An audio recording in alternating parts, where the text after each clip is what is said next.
Hello and welcome to the Election Corner on One Man Think Tank.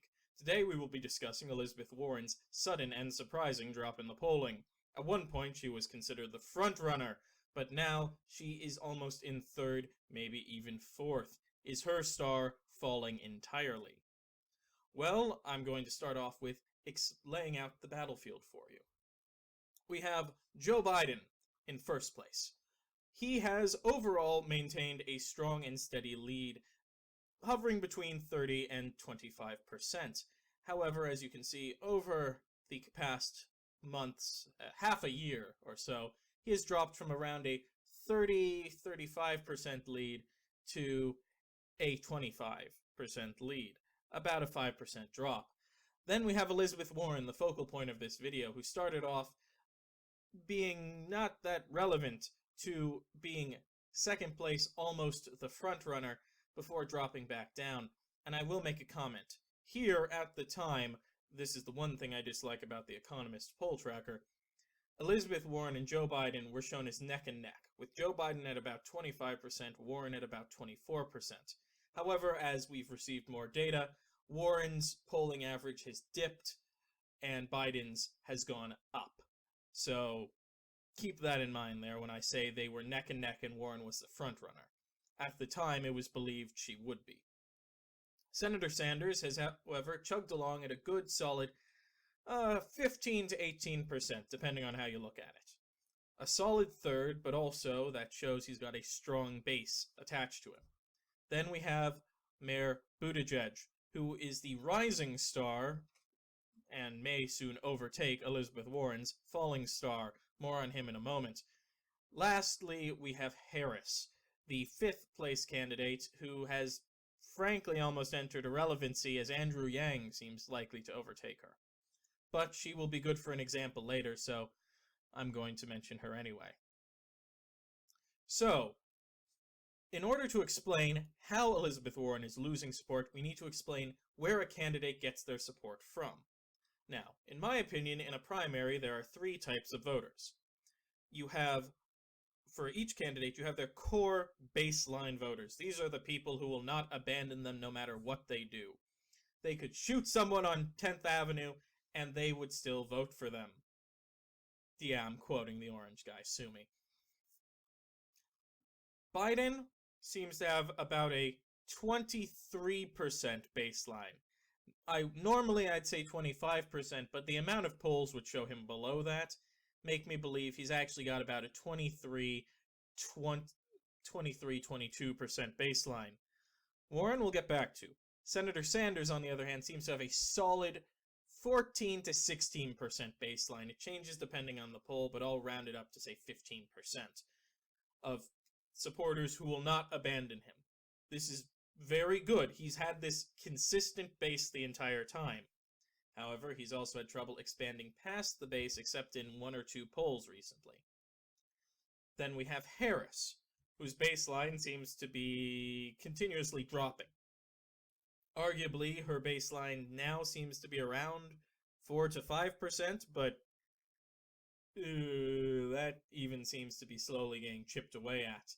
Then we have Mayor Buttigieg, whose baseline for a long time has been about 6%, but now seems to be increasing to about 9%.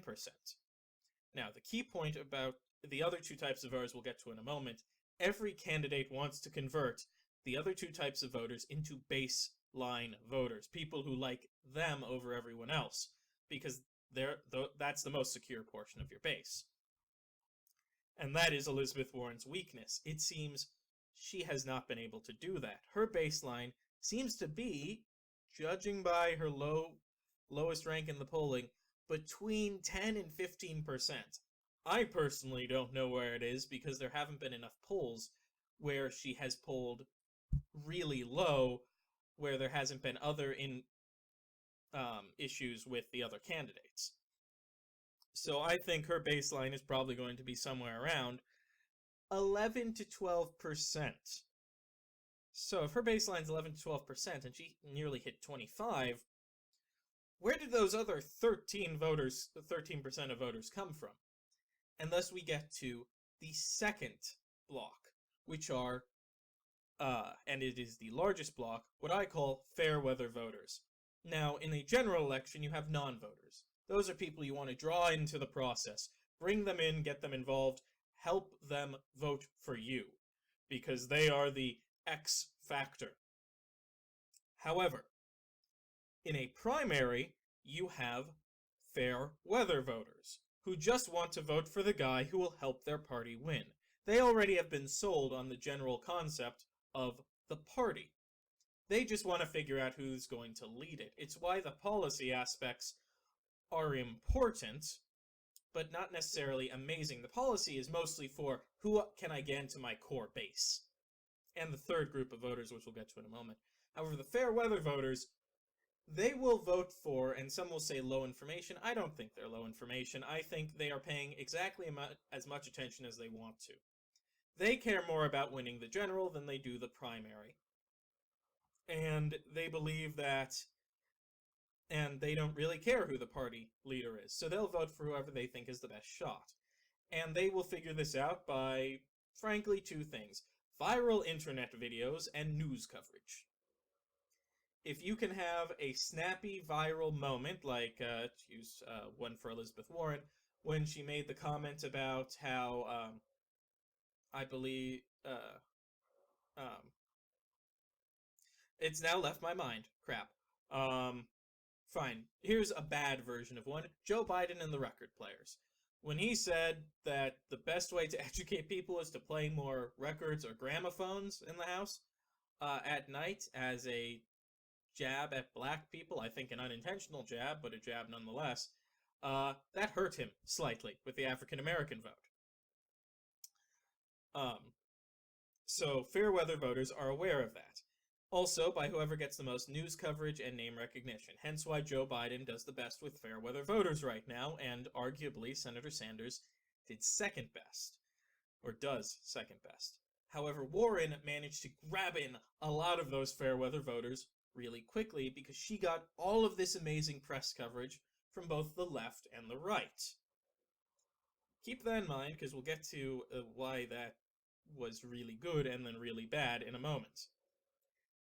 Then we have the last group of voters, single-issue voters. They vote in the primary for one reason: to make sure whoever the nominee is supports their issue. A good example of this in the Democratic primary is healthcare, namely Medicare for all. Senator Sanders' baseline, like I said, is about 15%, but in a good chunk of the polling, he's getting up to about 18-20%. So where are those voters coming from? Frankly, mostly single-issue voters for healthcare and similar topics that Senator Sanders has been more, let's say, responsive to than other candidates. So, how do these three types of voters explain Warren's rise and fall? Well, it's for the exact same reason we're having trouble identifying a baseline for her. She rose very quickly by getting a lot of praise from both sides of the party and releasing a lot of plans. Those got so the plans, we'll start off with that. The plans were, she had about a dozen plans out before anyone else had properly put up their campaign websites. And that looks good to single-issue voters. It means you care about my issue. She puts out something for Social Security before everyone else. Ooh, all of a sudden she's the candidate that has a plan for Social Security. Especially when it's more in-depth and tells you exactly how she's going to do it. For anti-corruption, for voting reform, the whole 9 yards. She hit all of the single issues Democratic candidates look for and want to hear about. And frankly, got the votes because of them. That's why she's fluctuating so much. Here, I just waggled my finger at the screen. Why she fluctuates so much even when she's doing really well. She fluctuates between 10% down here and almost 30% up here, because those single-issue voters aren't always in the same polling information. And that also led to her giving the media a snappy term, Warren's the one with the plans. Which is great. And she got a lot of praise from the left and the center, because she kind of switched. She was able to balance both sides of it. which led to her getting a lot of great press coverage. Not to mention some really good debate performances led to her, frankly, being christened, hey, looks like Joe Biden is falling and Warren's rising. So a lot of people heard about that, so they started supporting Warren. Well, Biden, uh, Buttigieg, Sanders, and Harris, all except for Harris, who's been collapsing for quite a while, kept roughly the same amount. She got all those Fairweather voters to show up for her. Or not show up, but at the very least say they liked her on a phone call. Then we have the peak and the fall. And the peak, which also occurs right as Mayor Buttigieg begins to rise, is right in mid-October, just after the October presidential debate. This is the moment where, just before it, Warren had in so many pieces of media been called the frontrunner. That's when the knives came out for her. The centrists, she was too left. For the left, she was too centrist. She was caving to the center, actually would be a better way to put it. And so she was attacked by all sides. Now, I will say Senator Sanders did not attack her. I'm not implying that he did that. Rather, there were quite a few of individuals in progressive media, just not to name names, but Anna Kasparian and Michael Brooks, expressed notable and these are two big progressive outlets, whether you like it or not, expressed a lot of they were very I can't think of the word for it, distrusting of Warren. Do I think this distrust was disingenuous?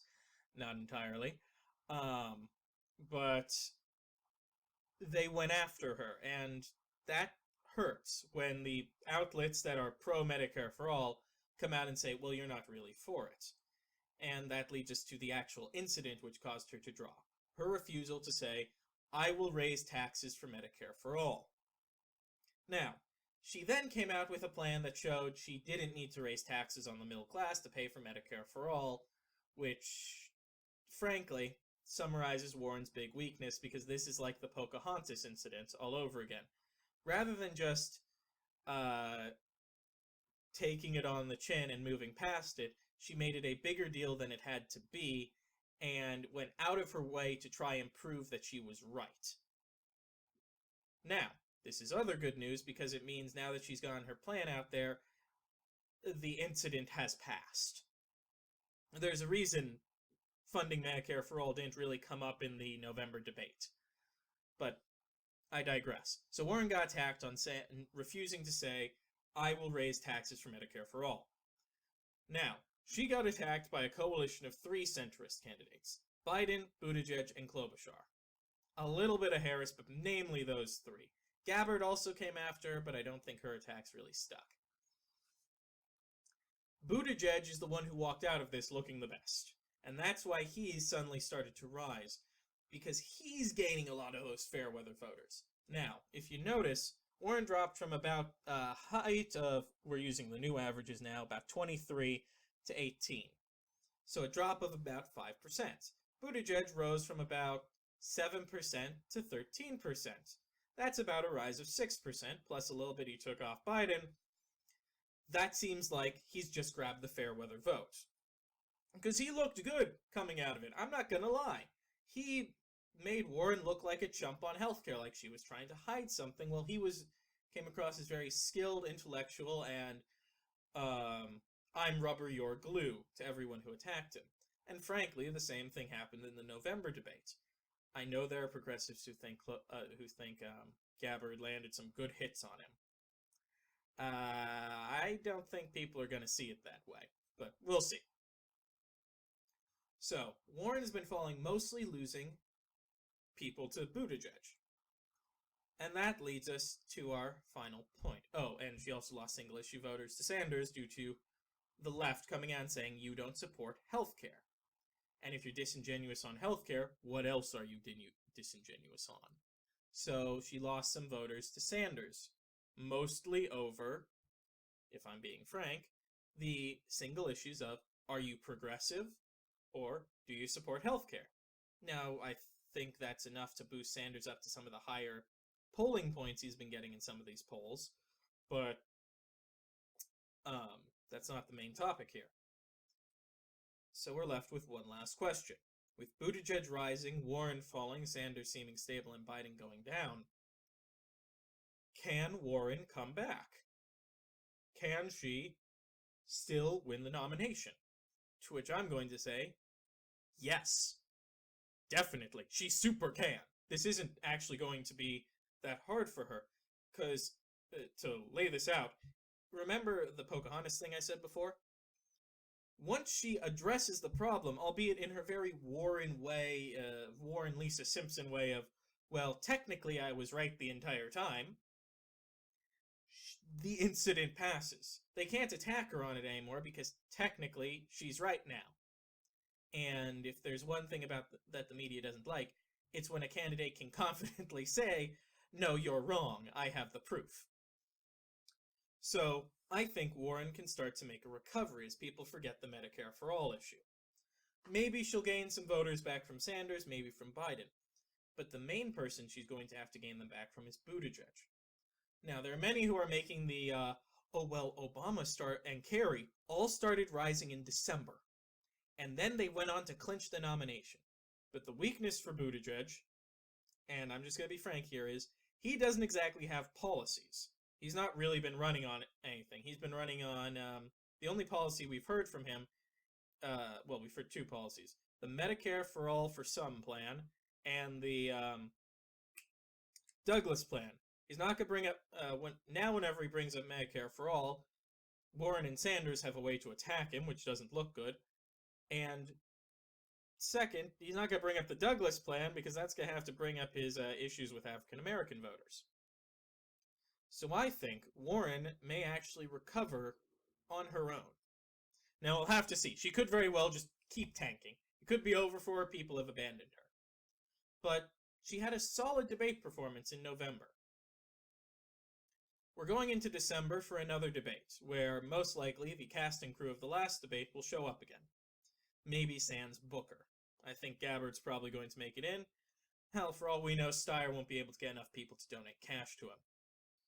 But all Warren needs to do is make enough of a recovery to be a solid second in Iowa, and I'll get into the top 4 and what people need to do in a different video.